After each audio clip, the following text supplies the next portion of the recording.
I'm sat in a new £2 million hypercar, which is supposed to be the quickest accelerating road car ever made. I've got my specialist timing gear up here. I'm going to launch it. See how quick it really is. Let's do this.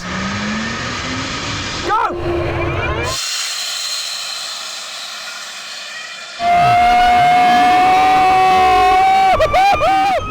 Buy, sell, carwow.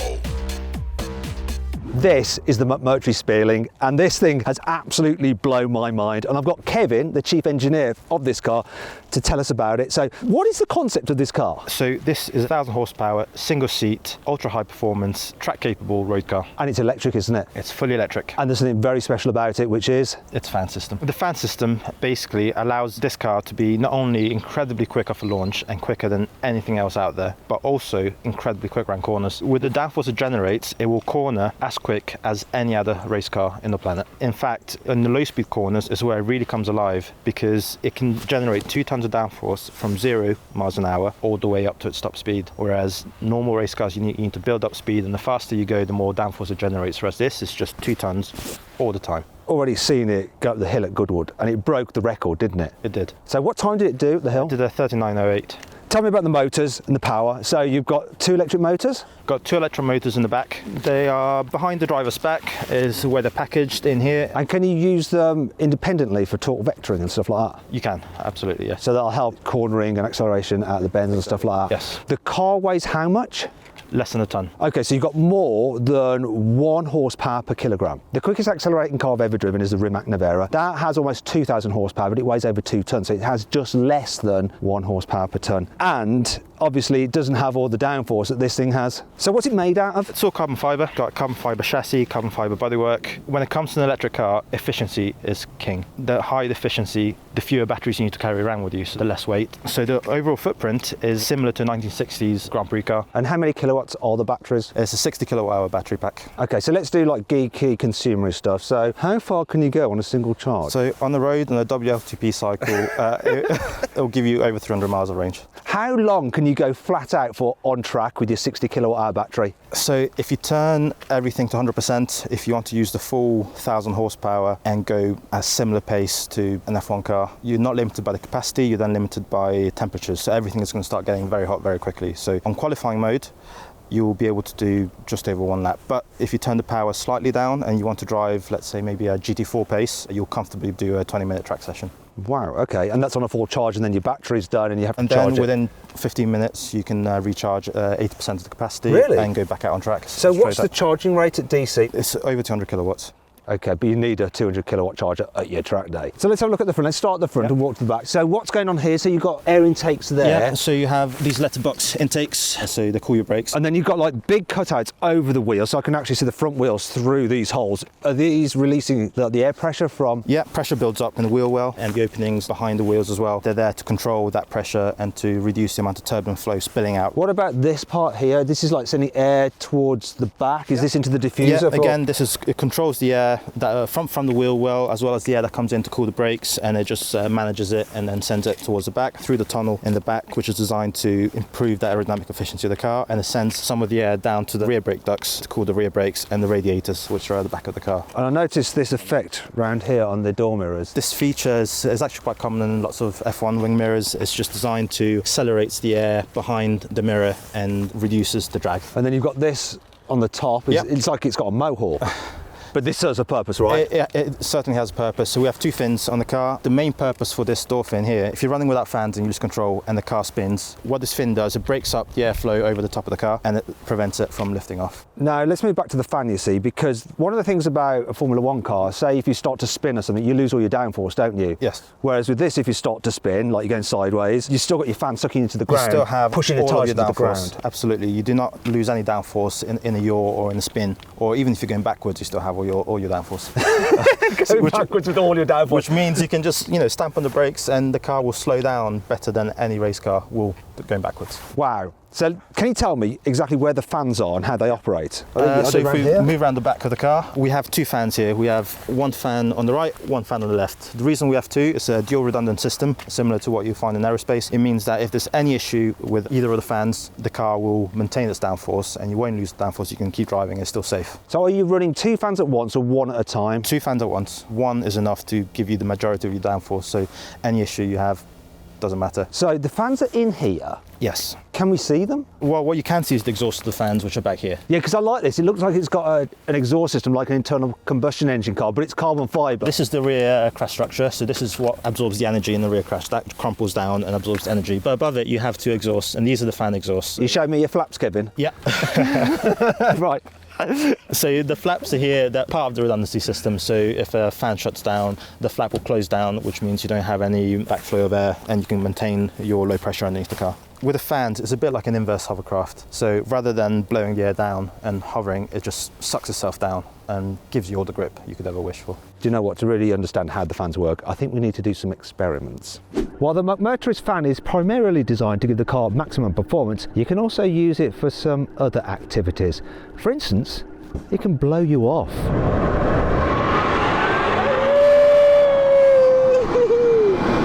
You know how hard it is sometimes when you're trying to replace a bin bag, but you can never get them open? Well, the McMurtry can actually help you with that. Look at this.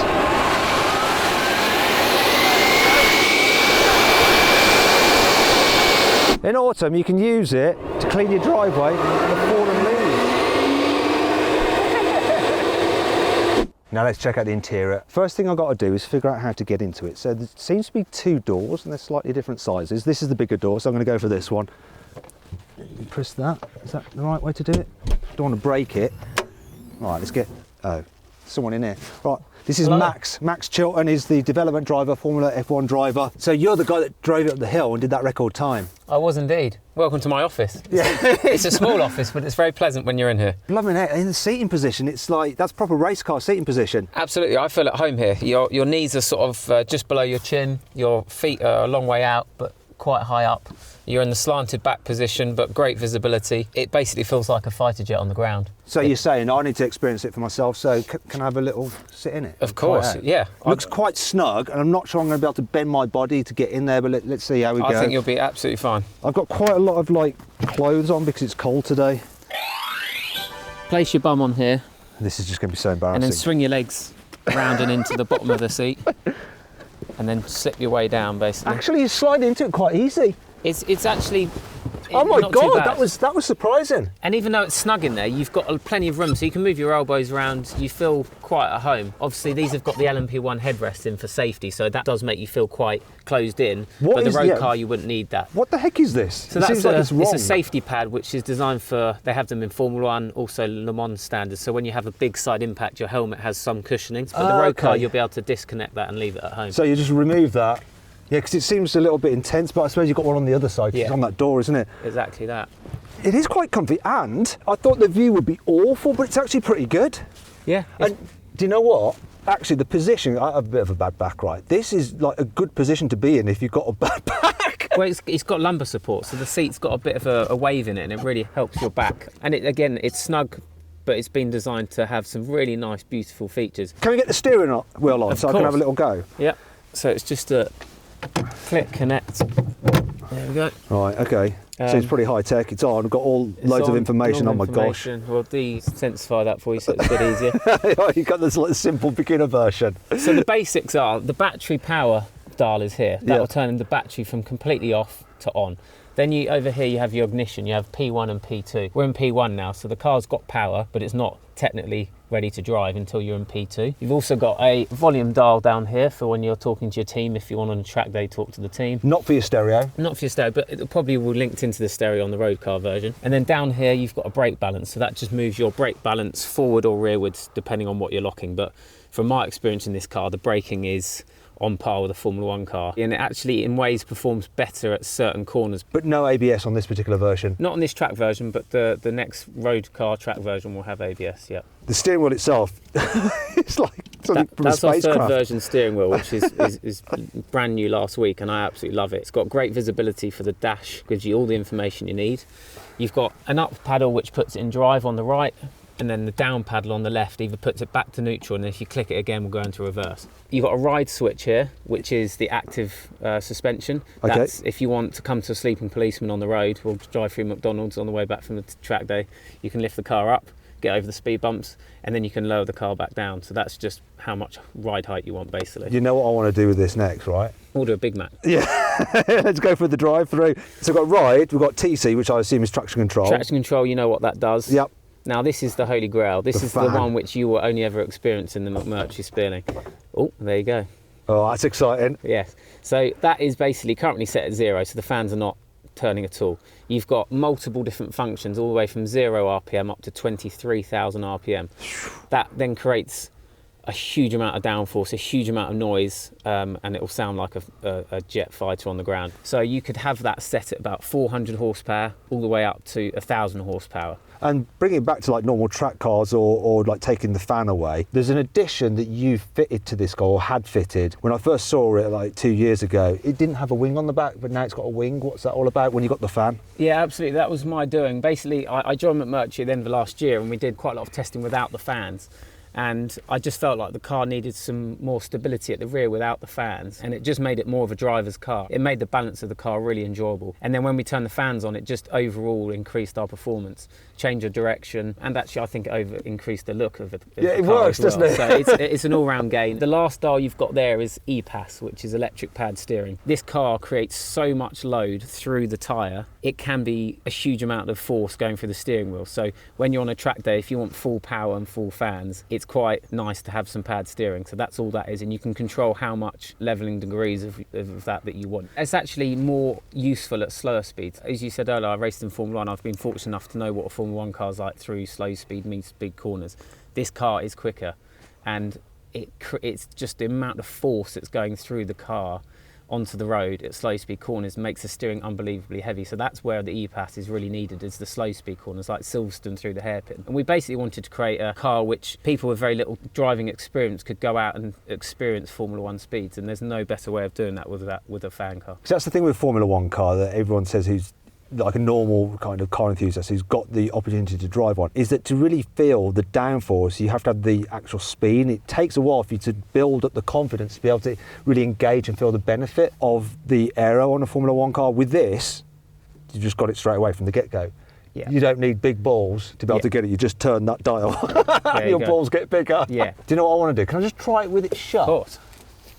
Just to see what it feels like. Whoa. I mean, this is intense. Let's open it again. How do I open it from the inside? So there's a little catch just here. Let's see if I can do the dismount. So I've got to release the steering wheel. I was twatting myself in the face. It's quite light and compact, isn't it? So, Yeah, it's a nice design. Okay, and now you're not going to help me here, right? No. We'll see what happens. You can make a fool of yourself. Put your bum on there and swing your legs It's like out. some kind of like hatchling emerging from its egg.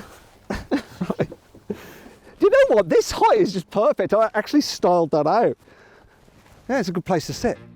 However, the McMurtry Speirling isn't perfect. There are some annoying things about it. For instance, the tyres are bespoke for this vehicle, so if you get a puncture, it could be a little bit tricky to replace. There is no hinge on the other door, so you have to lift it out. Thankfully, when they build the road car, it will have a hinge second door.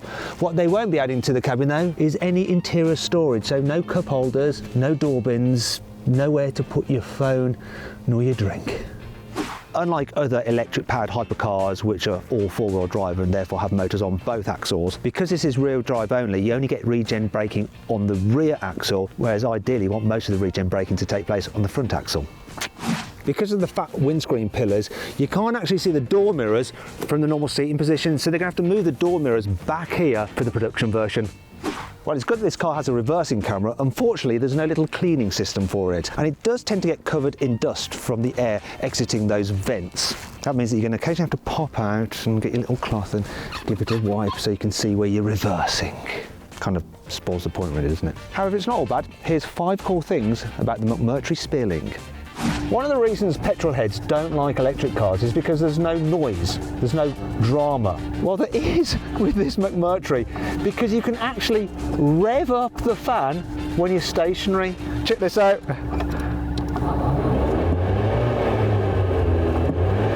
I'm revving it with the throttle pedal.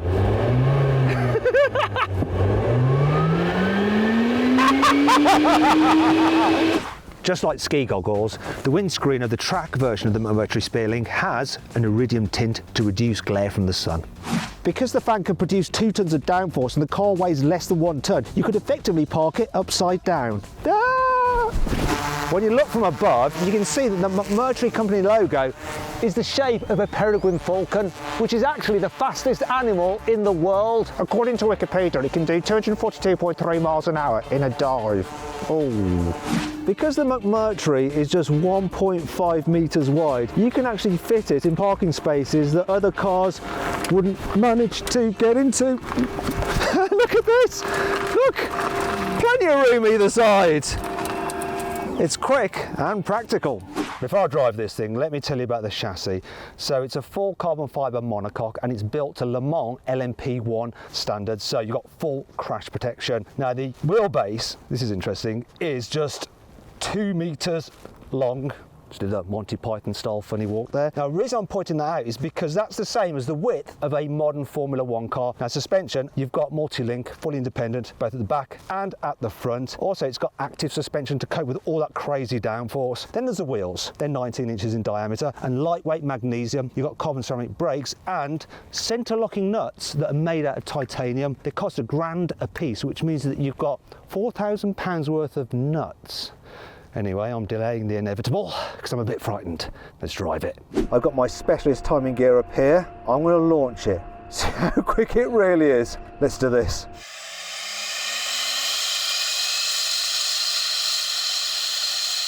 Go!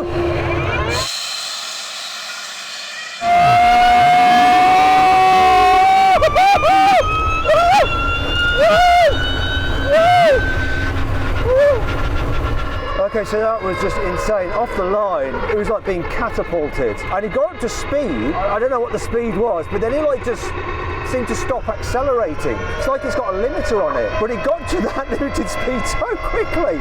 Times I've got up here. 0 to 60, 2.27 seconds.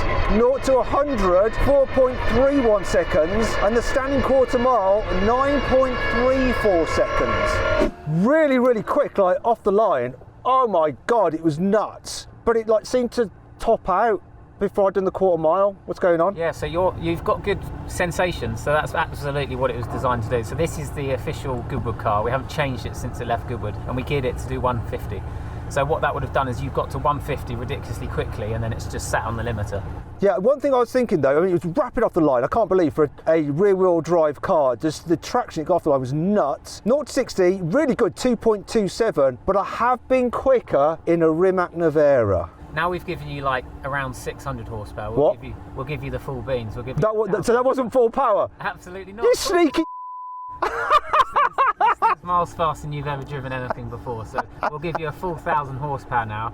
It is still damp, so it won't be probably the best time we've ever done, but it'll be outrageously fast and you'll be pretty staggered. I'm a bit nervous now, because if that's 650 horsepower, I'm going to get an extra 350. This is going to be even more intense. Let's do it though, Max, let's do it. Dial me all the way up. Now I'm going to go for the full 1,000 horsepower. Dial the fan up. Here comes the fan. Floor the throttle. Here we go.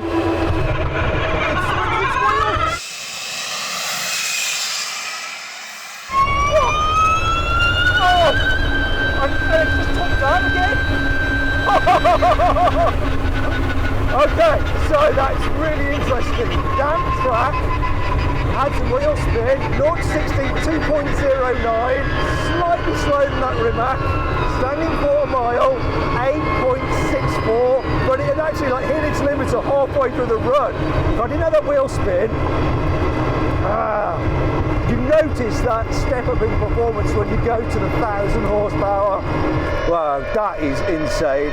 I know this car has more to give. tomorrow. Do you know what? I was so gutted about not quite beating the Rimac Nevera. I managed to convince McMurtry into letting me have another go. So what we've done, we've come to Silverstone, we've hired the circuit, we're on the back straight, and we've used a special truck with a jet engine on it to dry the track, because I want to see what this thing can do in the dry. The last run was on a slightly damp surface, so it was struggling for traction, and the traction control was actually kicking it, and it was just holding it back. So now, hopefully, I can get a perfect launch. Let's do it.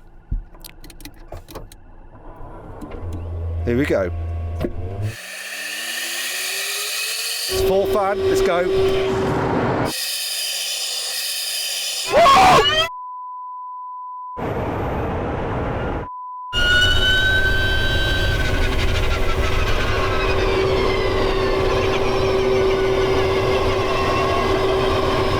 That did the time. Me, 8.35. It hit like it's 150 mile an hour limit. I'd put it to 145 in like 5 seconds, and it's got like 3 seconds where it's just not even accelerating. That actually hurt my head.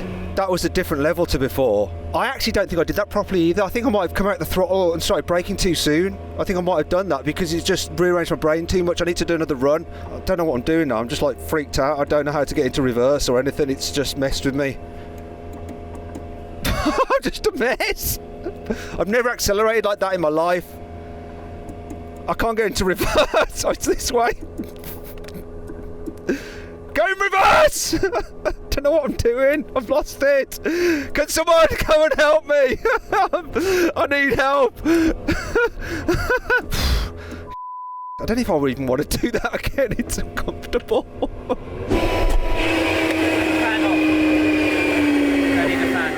I couldn't help that. My brain's just. I don't know what. I couldn't find reverse or anything. I was just a mess. You can get reverse. Well, what did it do? It's 1.4, 8.35, but I backed out. That I think I got so messed up by it, and I set an extra parameter in the box. The thing that flipped up was 145, and I thought that was the quarter mile. I wasn't sure, so I think I backed off. So I think it's going to go quicker. Yeah, I think. Will. I mean, that 0 to 60 was ridiculous. It was horrible. No traction control. Oh. For some reason, the guys at McMurtry want me to burn the tyres up a little bit, just to floor it and see what happens, just for a split second. I'm not sure this is actually a good idea, but I tend to do what I'm told. Let's do it. Wow, that was so easy. I'm going to do it again.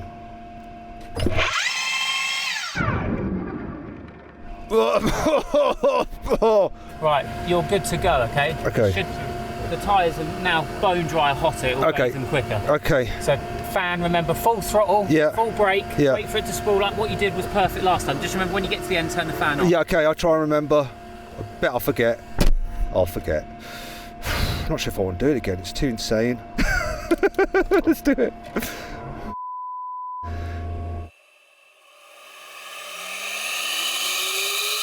Here we go.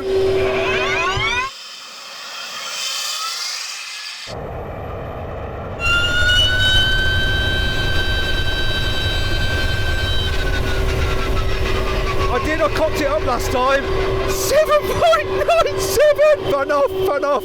Remember to put the fan off.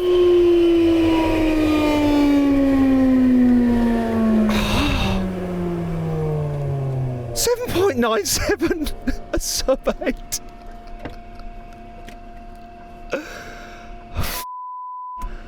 I accelerate and launch a lot of cars. I drag race a lot of cars. This is on another level. It's like 2 levels up. All cars are now officially slow to me. This has ruined everything. So I actually did a 7.97 according to this. 7.97. Can I get out? Shut you off. That is, it's a sub 8! A sub 8! Not even I've done that, mate. That's really? outrageous. That's because I'm a better driver, you see. I'm a professional. I'm not. Perfect, that was. Perfect conditions. The launch is just mind-bending. No traction control, no? Nothing.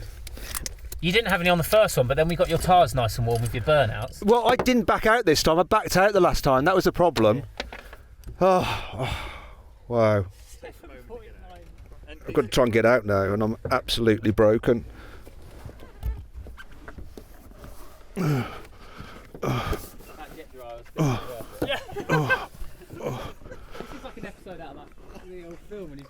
Oh God. It's just utterly mental. I've never felt anything like that in my life. Now I've calmed down, I'm going to do a little experiment. I want to show you how fast this thing accelerates relative to another car. So I'm in an Audi S8, I'm going to get up to 60 miles an hour, and as soon as I get level with the McMurtry, then Max, who's driving it now, is going to launch it, and you'll see how long it takes for him to catch up with me and then pass me. 3,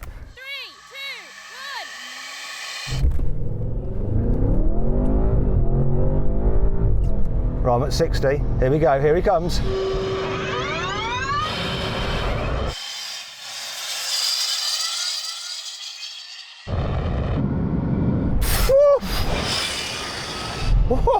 It's just buggered off.